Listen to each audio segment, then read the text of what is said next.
Thank you. Mine won't fit. I don't want to hear any excuses. You know, this ring is supposed to fit on this finger, and if it doesn't fit there, you put it on this one. Doesn't fit there either. Well, if it didn't fit on mine, then I wear these glasses around here. I just tie it on here somewhere. But you know, this was a very important thing that we got. The one thing I didn't like about these rings, they had a real sharp point on there. Remember that? Yeah. Two of them, that's right. I finally had somebody grind those things down. This one's a lot more friendly now. But yeah, I've been wearing my ring. I can get it here, on and off. So, next time we meet, you better have your rings on. You paid a lot of money for these rings. You gave them away to your boyfriends and girlfriends. You should have them back by now. You need to wear them. I brought all my yearbooks. I brought my leather sweater. I would have worn that if it had been a little on the cool side, but a little too hot here tonight. Now I'm going to ask you a question right now about a teacher. And if you know who this teacher is when I describe what happened here, I just want you to raise your hand. Don't say the name, just so I can see if you know. This teacher showed up for school, and I'm pretty sure it was in 1965. It's a female. She drove up in a brand new white Pontiac Bonneville with a blue interior. And I looked at that car and I thought, oh my God. I was out in the annex as she drove by. We just kind of followed her. She went around and then raced into the school park. Now, who knows who that was? Who remembers who that was? Mrs Bosley. Yeah. Mrs. Bosley, that's right. And there was just, she drove from down the way. This little petite lady, yeah, I think she probably had a pillow or something. You could see over the steering wheel. And this great big car.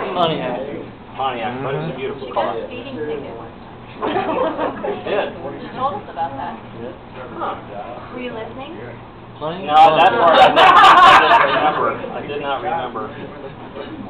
Anyway, I had the greatest respect for her. You know, I don't ever remember her raising her voice to us in class.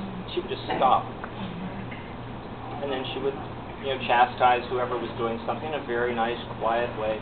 But everybody was very well behaved in her class. And actually, that was a little trick when I did some teaching that I would use. I taught in elementary in Fort Ashby and Short Gap for a year and a half. That was a trick that I loved. The kids would be in, and then someone would start talking and everything, and I would just stop. Next thing you know, everybody else is going, and then the ones that were talking, they turn around, and kind of correct themselves. So if you ever teach, that's how you get your class to behave.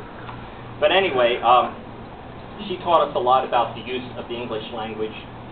And some of you may know that there was a person who loves to change the words of songs. Weird Al Yankovic. He does a lot of parody. He'll take like a Michael Jackson's Thriller, Killer, you know, and stuff like that. But actually, we have right here among us tonight the king of Fort Ashby parody. And I'm going to let him come up and give his parody. Jay Hebner.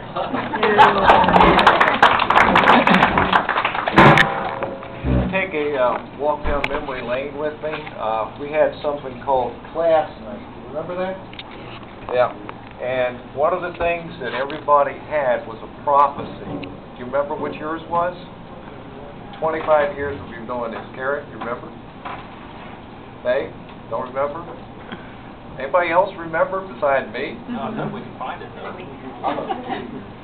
Well, I was supposed to be at 25 years the editor of Mad Magazine. Because I seemed like I always got caught reading Mad Magazine in Mrs. Bosley's class.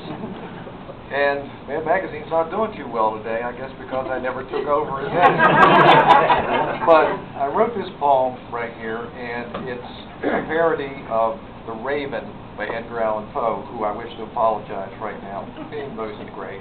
So let me get started. And I hope you enjoy listening to this as much as I enjoyed writing it.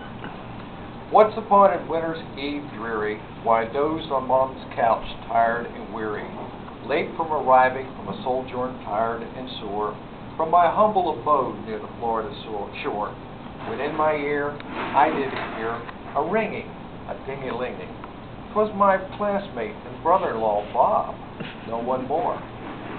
Hey, he says to me, did you hear the class of 69, not 63, is thinking of a reunion? 'Tis a strong possibility.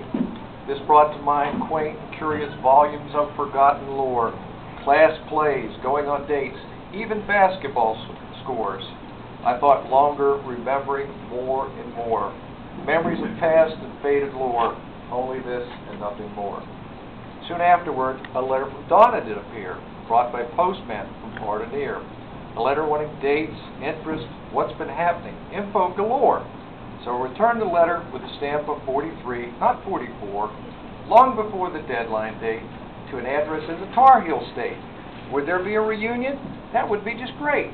Or would there be no interest from the classes before? This idea could die, and there would be nothing more. Yes, there was interest. I heard from Denny. He told me of dates, plans. He told me the whole skinny. So I helped him find some missing classmates. I wanted all to know this important date, or it would pass like days of war. Gone, missed forever. No chance. Gone forevermore.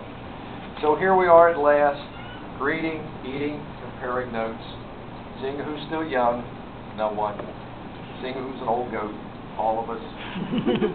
A chance to renew friendships, a chance to forgive, a chance to remember those who no longer live.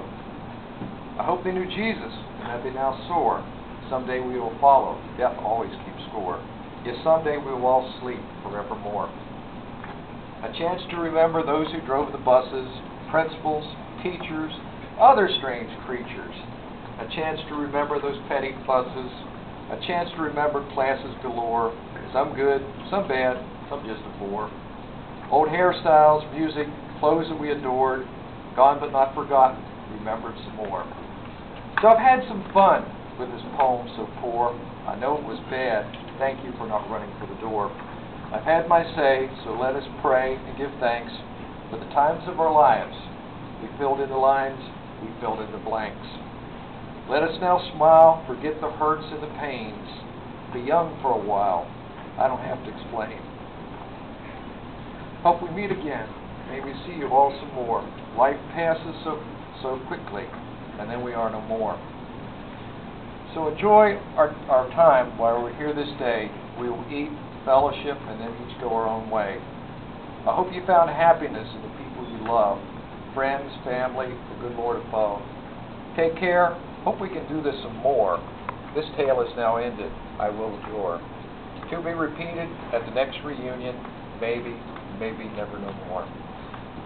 And with that, I now end.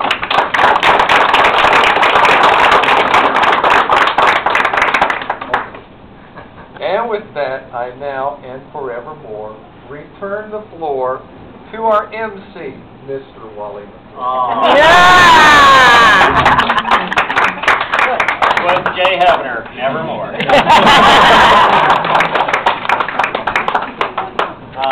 You did Mrs. Bosley proud. I want to tell you about one special basketball